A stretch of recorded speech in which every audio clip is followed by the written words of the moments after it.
Cainitas, estamos aqui com o lançamento do V5. Não só aqui, né? Trouxe a gente pra esse porão aqui que por algum motivo é roxo. A segunda Inquisição não tá de brincadeira, então a gente não pode ficar dando bandeira no meio daquela mansão do Tobias, da mãe dele, ou que a gente usurpou. Nós compramos o PDF, como vocês podem ver aqui. Inclusive, nós recomendamos que você compre também, caso você queira jogar esse sistema. Sim, para o RPG crescer, nós precisamos dar um apoio. Também falamos em outro vídeo sobre o possível lançamento em português e não sabemos ainda mais informações sobre isso, mas tá aí lançado, que supostamente até o fim do ano chegaria no Brasil. Pois então, nós compramos por $25, então nós vamos dar nossas primeiras impressões sobre esse cenário. Sim, você que já chegou até aqui, já deixa o seu curtir aí, mesmo que você não goste do V5, se você gostou desse vídeo, já começa aí deixando seu curtir e compartilhando com seus amigos, porque ó, nós já lemos 100 páginas em um dia, tudo em inglês, pra trazer informações pra vocês, e esse vai ser o primeiro de vários vídeos sobre o V5 que a gente vai fazer. Vampiro à Máscara, quinta edição. Em sua introdução, já nos coloca no clima de jogo com uma carta. Sim, as primeiras 30 páginas do livro são a carta de Mina Harker para seu tataraneto. Ela conta os motivos que a levaram a transformá-lo e também informações que ela juntou ao longo dos anos para que ele sobreviva às intrigas da noite e também às novas ameaças da Segunda Inquisição. Essa introdução já mostra que esse livro é um resgate às antigas edições, a seu clima de terror mais intenso. Pois na segunda edição de Vampiro à Máscara, a introdução era uma carta do próprio Vlad Tepes para Mina, também contando sobre o mundo das trevas e colocando o clima no seu jogo. A carta é um tipo de introdução para novos jogadores e também para os velhos jogadores. Começa falando sobre a diferença de alguns vampiros da cultura pop, inclusive do próprio conto do Drácula, para os vampiros do RPG Vampiro à Máscara. Também falando sobre os problemas com alho, cruzes e etc, que são só invenção, ou não para alguns membros. Ele também já começa falando algumas diferenças, que vampiro agora só morre por cabeça decapitada, fogo e luz do sol. E estaca e alguns danos muito fortes levam ao torpor. O vampiro está muito mais resistente. As cartas também tocam um pouco no mito de Caim e também no mito de Lilith. Mina Harker fala que prefere o mito da Lilith, que ela introduziu a magia ao Caim e esse passou a magia para seus filhos, portanto eles viraram vampiros. E também tem o mito de Caim, que nós já abordamos quando falamos sobre o livro de Nod. Essa parte não mudou. Eles estão apenas enriquecendo a lore, não descartando. Exatamente, o passado continua o mesmo. As cartas também contam a luta que é ser um vampiro, que os anciões acabam esquecendo coisas mundanas como a própria memória, a vida, o amor, a empatia e até mesmo tudo que o fazia ser bom. Ele mesmo, as personalidades mudam e assim como os mais velhos humanos se recusam a se adaptar para os novos tempos. E isso é um grande problema nos dias atuais. A Mina também conta que saber que um dia a besta pode tomar o vampiro é um disparate contra a própria imortalidade. Ou seja, já pensou se você sabia que eventualmente você vai se perder para um ser que está dentro de você, roendo a sua consciência o tempo todo? É horrível, né? Ela também conta que os vampiros, para silenciar esse pensamento corrosivo, acabam indo para obsessões, como arte, poder e outras transgressões, ou também se afundam em vícios, bebidas, jogos, etc. Ela também conta que não há felicidade maior para um vampiro do que beber sangue. Pode ser comparado até a melhor das morfinas, a melhor das drogas, e cada pessoa é uma droga diferente a ser experimentada. Que gostoso. É a volta ao antigo enigma da segunda edição. Será que nós temos que nos tornar monstros para que verdadeiros monstros bestiais não nos tornamos? O sangue é tão saboroso a ponto de matar. A Mina também diz uma coisa que é muito interessante. Você pode conseguir algumas habilidades bebendo sangue de algumas pessoas. Por exemplo, beber de alguém que está com medo pode aumentar a sua força e a sua rapidez, afinal é adrenalina, né? Mas isso só por um tempo. E também beber de alguém que está em puro êxtase pode aumentar o seu charme. Mas não adianta vir nesse momento fazer perguntas sobre regras, não. Esse vídeo aqui é só para darmos um vislumbre sobre o livro. Em vídeos futuros, sim, vamos detalhar tudo. Vamos falar sobre os grandes vilões do livro, a Segunda Inquisição. A Primeira Inquisição temia a heresia e foi até infiltrada por vampiros, que colocavam a Primeira Inquisição contra seus próprios inimigos. Mas a Primeira Inquisição foi terrível para os vampiros. A morte chegou até para os antigos e poderosos. Então a máscara foi criada e um grande esforço foi feito para esconder a nossa existência, quer dizer, a existência dos vampiros. A Segunda Inquisição não difere muito disso. Antes eles temiam a heresia, agora eles temem o terrorismo. Mas como tudo isso começou? O que aconteceu para que eles se tornassem inimigos tão terríveis? A resposta é 11 de setembro. Não tô brincando. Mas o que aconteceu? A Camarilla tinha acabado de conquistar Nova York. Enquanto isso, o Sabá falava que a Gerena estava próxima. E então, muitos vampiros acreditaram que a Camarilla, num plano contra um antediluviano escondido nos esgotos da cidade, causou o 11 de setembro. Enquanto isso, a própria Camarilla achava que o Sabá tinha feito os ataques de 11 de setembro. Afinal, 2 Nosferatus morreram e um Aventro muito influente morreu junto com vários de seus asseclas. Para retaliar o que eles acreditavam ser um ataque Sabá, os Ventru, sim, eles, entraram em contato com a NSA, aquela agência de inteligência nacional. Só vejo coisa ruim acontecendo aí. É claro. Então eles começaram uma caçada ao Sabá que eles acreditavam ter feito o ataque, apontando diversos locais no Oriente Médio onde seus inimigos estariam, ou seja, dando de bandeja zilhões de informações para os humanos. E os humanos foram certeiros aos inimigos da Camarilla. Só que depois que eles enfrentaram, não ficou só por aí. Não. Os Ventru acharam que eles poderiam conquistar e até mesmo controlar esses humanos. Mas não foi isso que aconteceu. Depois de matar os seus inimigos Sabá no Oriente Médio, eles se voltaram contra todo mundo. Então, agências de inteligência de vários países se juntaram à Sociedade de Leopoldo, a antiga sociedade que há séculos já caçava vampiros, remanescentes da primeira Inquisição, também lá das antigas edições. Você já viu como isso deu muito certo, não é? Parabéns, Ventros. Não, Nina, deu errado, você não viu? Com isso surgiu a Segunda Inquisição. Tá. E não só isso, sabe quem morreu nesse ataque? Uma galera. Não só isso, um serafim milenar do Sabá acabou sendo morto. E daí o que a Camarilla descobriu? Que foi só um ataque mundano, que o Sabá não estava por trás e eles causaram esse terror em todos os vampiros. Mas pense no seguinte, se os humanos tiveram poder e tecnologia suficiente para matar um serafim do Sabá, quer dizer que eles se tornaram inimigos formidáveis. Bom, o Sabá, bem descontente com tudo isso, resolveu que os antediluvianos estavam demorando demais para acordar, então eles foram lá pro Oriente Médio para caçar antediluvianos e acordá-los à força. Eles resolveram ter uma atitude mais ativa do que simplesmente... Não que eles não fossem ativos o suficiente, né? Mas agora eles quiseram fazer uma coisa ativa contra os antediluvianos e não só contra a Camarilla e as coisas que eles supostamente manipulavam. A Camarilla não gostou nada disso e também partiu com tropas, bom, vocês sabem de quem, de vários países que estão atuando lá, justamente para brigar com o Sabá. Então temos Sabá e Camarilla infiltrados na Guerra ao Terror. A Segunda Inquisição, com várias informações sobre a Camarilla, o Sabá e vários vampiros, começou sua própria caçada. Eles ainda estão em fase de teste, pegando alguns vampiros, fazendo experimentos. Eles não têm todas as informações possíveis. E não são todos os agentes que sabem sobre vampiros. Já fica bem claro isso pro seu jogo. Mas eles podem estar rastreando vocês por, o quê? Tecnologia! Sim, a tecnologia virou o grande mal para os vampiros. Black Mirror! Tanto que alguns vampiros agora só utilizam tecnologia analógica, walkie-talkies principalmente. O medo de ser rastreado por qualquer fonte afastou ainda mais os vampiros da tecnologia. Eu mesmo já não usava essas coisas. Agora, Nina, a gente não pode estar sendo rastreado, não? Tá, o Wi-Fi tá desligado. Ah, então tá. Inclusive, alguns termos já foram colocados como suspeitos. Por exemplo, Elísio, Primigene, etc. Se você colocar isso em algum dos seus e-mails ou qualquer coisa online, já era, cara. Provavelmente a sorte vai bater na sua casa. Inclusive, se você contatar outro membro por uma forma online de comunicação, você perde todo o apoio da Camarilla e você vira um desgarrado anarquista. É isso mesmo, você tuita seu clã e é banido da Camarilla. Pois é, e sabe quem tá usufruindo de tudo isso? Os mais novos, os neófitos. Isso mesmo, os anciões estão tão paranoicos que estão presos em sua própria casa ou escondidos com medo por aí. E também com muito medo da tecnologia. Com isso, é a vez desses daqui, neófitos. Os mais novos estão tomando os seus cargos, tentando tomar as influências sobre os mortais que os antigos tinham. Não só isso, muitos anciões estão deixando sua própria linhagem tomar conta, sim, no lugar deles, porque eles não querem se expor.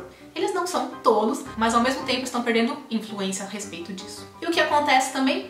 O grande mote da história desse livro, desse cenário, parece ser a briga entre a anarquia e a Camarilla. Os anarquistas cansaram de ser mandados dos anciões, cansaram de toda aquela regrinha da Camarilla e falaram, quer saber? A gente vai fazer a nossa própria vida! Yeah! Mas não é sempre assim. Em alguns lugares existe uma trégua entre anarquistas e Camarilla, mas em geral a treta tá rolando solta. Tanto que em Berlim e Londres já caíram pra anarquia e alguns príncipes morreram. Príncipe de nossa cidade, preste atenção nisso. Mas os anarquistas não são um grupo homogêneo. Em comum, eles só têm o desprezo pela Camarilla, pelos anciões e pelo controle em suas vidas.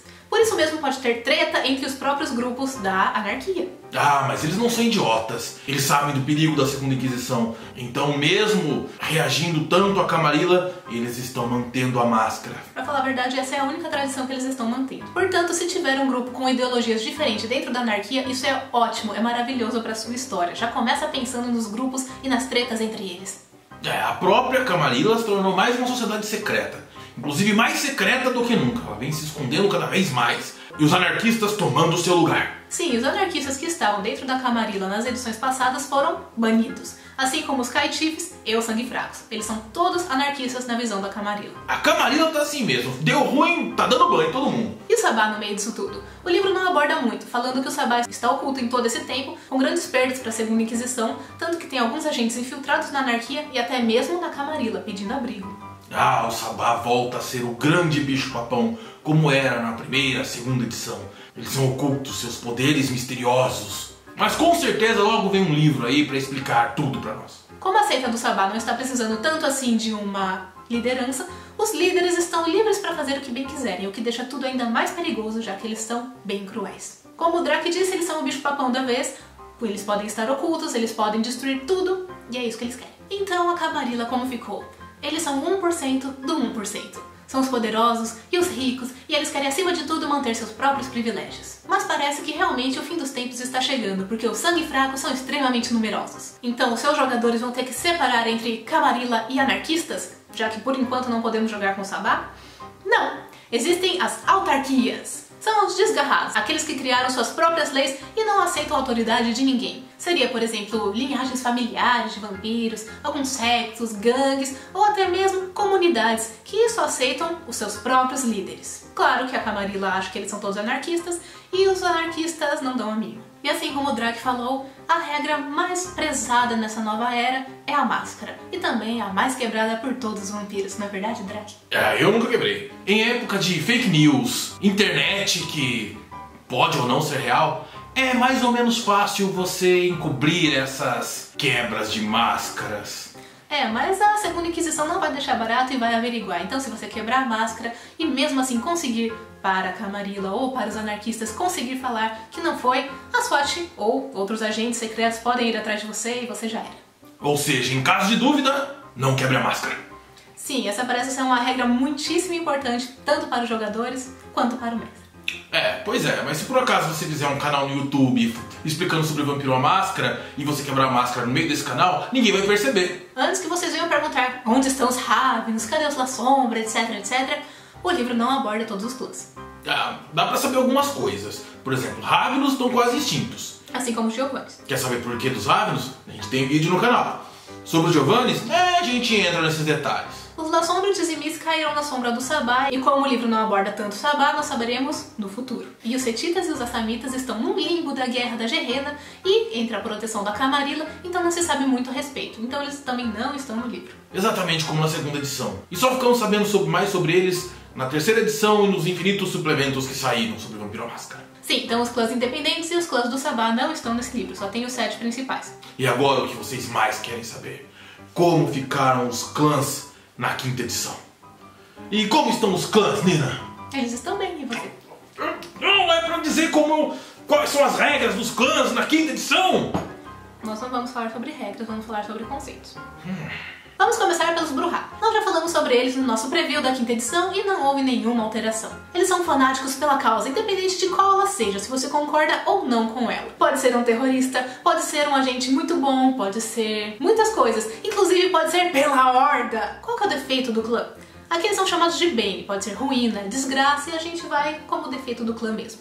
Continua sendo a fúria, eles são muito furiosos. E no caso, eles perdem dados para resistir ao frenesi de fúria de acordo com a severidade dessa desgraça. Ou seja, eles continuam sendo uns cabeças quentes. Os Gandrés continuam aqueles mesmos, aqueles que gostam de estar junto ao seu lado feroz, ao seu lado da besta. E nós vamos explicar melhor sobre o conceito de cada clã em vídeos separados. O que mudou um pouco foi a fraqueza do clã. Quando eles entram em frenesi, eles assumem um aspecto bestial. Mas dura uma noite além daquela que eles entraram em frenesi. Ou seja, se eles entraram em frenesi na sexta, até sábado eles vão ter aspecto bestial. Pode ser um cheiro, pode ser um comportamento, pode ser, sei lá, olhos de tubarão, coisas assim. Mas isso não é só a aparência que muda, não. Isso também tem um custo em forma de um atributo. E o narrador que decide. Por exemplo, se o Gangrel conseguiu uma língua bifurcada de cobra, ele pode perder 1 ponto no atributo carisma, por exemplo. O número de traços bestiais que o Gangrel assume é de acordo com a severidade da desgraça dele.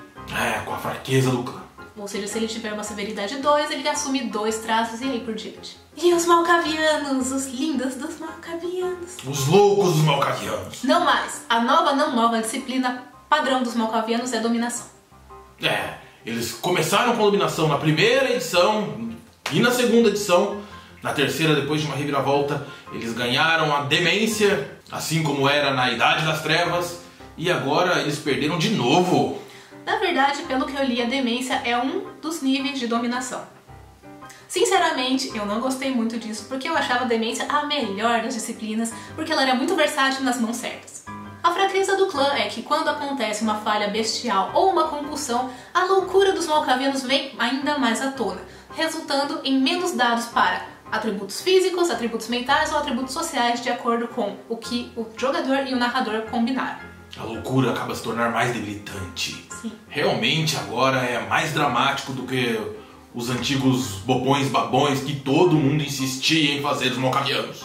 Inclusive no livro tem uma dupla personalidade falando exatamente isso. Uma personalidade falando que eles são os piadistas e a outra falando que isso é um péssimo exemplo. E eles dois são a mesma pessoa. E os Nosferatu? Para a Segunda Inquisição, eles são o menos problemático dos vampiros. Sabe por quê? Porque eles são feios! Não, porque eles acreditam que toda a outra sociedade dos vampiros oprimiu tanto os Nosferatus que provavelmente eles querem vingança. Mas eles não vão tanto atrás de Nosferatus porque eles foram muito inteligentes. Eles se rodeiam de pessoas que contam informações pra eles e que acabam se bebendo o sangue deles e acabam vivendo disso. Mas os Nosferatus não confiam assim na Segunda Inquisição, não. Eles até acabaram com a sua rede de informações digitais. Sim, acabou a intranet. Agora eles têm que conseguir as informações da forma habitual, como antigamente. Por quê? Porque a Segunda Inquisição poderia rastreá-los e encontrá-los facilmente. Sim, a Segunda Inquisição não vai tanto atrás de Nosferatu porque sabe que se matar um Nosferatu, muitos humanos podem também morrer. E eles esperam a cooperação dos Nosferatu contra os outros clãs. Apesar que também existe aspectos da Segunda Inquisição que acreditam que mortes de humanos é apenas dano colateral. Então tem Segunda Inquisição e Segunda Inquisição. Alguns que realmente se importam com os mortais e outros que se importam mais em matar os vampiros. Não tem gente boazinha nesse jogo, vocês jogam com monstros independente de sua facção. Como fraqueza, os Nosferatus têm o defeito repulsivo, -2. Eles estão tão feios que são repulsivos. Como antigamente eles não podem aumentar o atributo de aparência, e mesmo se transformando em humanos com ofuscação, eles têm penalidade de acordo com a severidade dessa fraqueza. Assim como dos Brujah, nós já falamos dos toreadores no preview da 5ª edição. Vamos explicar um pouquinho melhor a fraqueza deles, que teve uma alteraçãozinha não muito grande. Para o toreador, a arte é uma coisa tão importante que eles querem sempre ter ao seu redor. Então, se o ao redor for meio feio, de acordo com a estética do jogador, ele pode perder dados de acordo com a feiura ao redor, tanto de pessoas, de ruas, do ambiente, etc. Isso só para utilizar disciplinas. Então, só de ele estar num porão roxo que nem esse daqui, ele já teria problemas. Essa cor é maravilhosa. É um porão e é roxo! Claro que essa fraqueza vai de acordo com a estética que o jogador escolheu e também com que ele combinou com o narrador. Além disso, quando eles estão em momentos de profunda arte e beleza, eles continuam entrando em transe. Mas só piorou as coisas pra eles. Piorou pra todo mundo, menos pra algumas pessoas. Vamos chegar nisso. E quem ficou ainda menos problemático foram os Tremere. Se você ver aqui, eles têm a carta do demônio. Sabe por quê? Porque eles são demônio. Calma lá, não é bem assim. A fraqueza deles eu acho que foi até aumentada. Mas eles têm uma coisa que vai ajudar muito quem gosta de jogar com Tremere. A hierarquia caiu! Uhul! Viena caiu! Viena caiu, cara! Agora os Tremeres têm mais liberdade de ação. Eles não têm que se prender tanto à sua hierarquia, contanto à sua fraqueza. Vamos explicar um pouquinho melhor sobre essa queda. Em 2008, a Capela Tremere, em Viena, sofreu um ataque da Segunda Inquisição. Isso acabou cortando o laço de muitos Tremere com seus criadores, mas também deixou um vácuo na pirâmide. E agora o termo mais popular entre eles é mago mercenário. Isso mesmo, você pode contratar o seu Tremere de estimação para fazer alguns trabalhinhos para você. Mas não ficou só por isso não. O sangue deles foi afetado por essa quebra que aconteceu em Viena. Mas é bem de leve. É assim, agora o sangue Tremere não faz mais laço com outros vampiros. De leve? Eu não creio que isso seja leve. Você não jamais vai poder prender ninguém com um laço de sangue. Apenas os mortais. Sim, ninguém vampírico, mas isso não é lá tão importante comparado com as outras milhões de coisas que eles podem fazer. A magia de sangue, por exemplo. Mas não é tão simples assim. De acordo com a nova regra para os Tremere prenderem os mortais em laço, esses humanos precisam beber mais vezes e mais sangue durante vários dias, de acordo com a severidade da fraqueza do Tremere. Ou seja, o sangue do Tremere tá tudo bugado. Por exemplo, se ele tiver severidade 4, em vez de o humano beber 3 vezes e ficar à mercê do Tremere, ele tem que beber 4 vezes e em diante. Sinceramente, eu achei uma fraqueza bem fraca. Agora sim, eles podem ficar falando: ai, nós não temos fraqueza, mimimi. Eu não vou me pronunciar quanto a isso. E agora, os Ventrio. Patrocina a gente. A fraqueza deles não teve tanta diferença assim. Eles continuam com aquele paladar bem seletivo deles. E caso eles passem em força de vontade, quando eles tomam sangue que não é o de preferência, eles não vomitam. Mas se eles não passam, eles vomitam muito. Teve uma certa alteração que antigamente não deixava claro o que acontecia com o Ventrio se ele tomasse sangue dos que não fosse selecionado. Agora vai vomitar bonitinho. Também tem umas especificações extras sobre qual sangue eles podem tomar. Pode ser só de morenas naturais, de gente que se alimenta de alimentos vegetarianos e etc. Tem uma regra específica para eles rolarem e descobrirem se aquela pessoa faz parte ou não do sanguinho que eles tanto gostam de tomar. Os Caetif.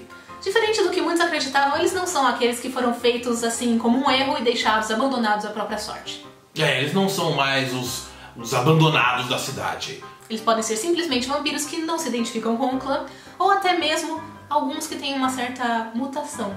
Por exemplo, um Nosferatu bonito, um Malkaviano são... um Ventrio pobre. Pode ser, ou pode ser um Ventrio que pode beber de qualquer pessoa. Os Caetif começam com 3 disciplinas que eles quiserem, e eles podem aprender outras disciplinas, qualquer disciplina, desde que eles tenham bebido uma vez de algum portador daquela disciplina. Por exemplo, se ele beber de algum Nosferatu ou de algum Malkaviano, ele pode começar a aprender ofuscação por si próprio. Claro que aprender essa disciplina é 6 vezes o nível que ele adquiriu. É muito caro. E qual é a fraqueza dos Caetif? Como eles são de vários clãs, eles não têm uma em comum. No caso, eles são tidos como suspeitos. Todos os Caetif começam o jogo dessa forma. Eles não podem começar com um status positivo. O narrador também pode optar por dar uma penalidade nos dados sociais quando eles estiverem interagindo com outros membros. E chegamos ao sangue fraco, que aparentemente estão à solta pelo mundo, sendo da 13ª, 14ª, 15ª e até 16ª geração. Pois é, o que antigamente era o máximo, a 15ª geração, já chegou a 16ª. Mas ainda segue algumas coisas das antigas edições.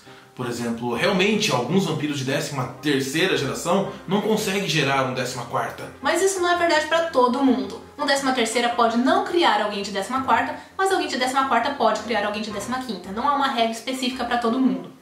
Inclusive, um 14ª pode criar laço de sangue com pessoas, enquanto um 13ª não. Depende, tudo depende. Eles não têm clã, eles não têm desgraça e eles não têm compulsão. Em comum, eles têm uma coisa que a Camarilla forçou eles a terem em 2009. É uma tatuagem de uma lua crescente. Pois é, Camarilla marcando as pessoas, os indesejáveis. Sim, eles precisariam passar por um tatuador Tremere ou simplesmente serem tatuados com a luz solar. Olha que bonitinho. Porque tem que ser alguma coisa que fique permanente. E eles são aquele negócio, né? Meio mortais, meio humanos. Eles tomam danos como mortais, mas se curam como vampiros. Uma estaca no coração, por exemplo, não os paralisa, só dá muito dano físico, assim como várias balas podem levá-los ao torpor. Tem outro negócio também, eles podem andar de dia sim, dependendo de quão ralo é seu sangue. Eles podem até sair de dia, se eles saem em luz direta do sol, eles tomam um dano superficial por turno. Se eles saem em luz indireta, com céu nublado, com roupinha, com protetor solar, eles tomam um dano superficial a cada 3 turnos ou por minuto. Há também indícios de que, se eles matarem quem os criou, eles podem voltar a ser mortais. Olha só que legal. Não, né? Não. Até porque um mortal que sabe sobre o vampiro é uma ameaça. E essa foi a pincelada sobre os clãs e sobre a história do V5. Vocês estão gostando do V5? Não estão? Lembre-se, deixe seu like, avalie o vídeo, não o V5. Tem muita gente que realmente não gostou, tem gente que gostou. Nós estamos aqui para apresentar o livro para vocês. Coloque aí nos comentários o que você está achando, o que você quer saber pra gente colocar nos próximos vídeos. E também não esqueça de compartilhar com seu grupo o nosso vídeo. Nós compramos só pra vocês. Isso mesmo, nós compramos só pra falar pra vocês. Você quer que nós falamos mais sobre o V5? Falamos de clã por clã? Ou vocês preferem que nós continuamos falando sobre os cenários da terceira edição? Afinal, vampiro tradicionalista quer saber mais do passado. Eu quero mais saber de todo mundo. E não esqueça de se inscrever no canal e ativar a notificação para saber quando vamos ter novos vídeos. Até a próxima e que os dados rolem sempre a seu favor.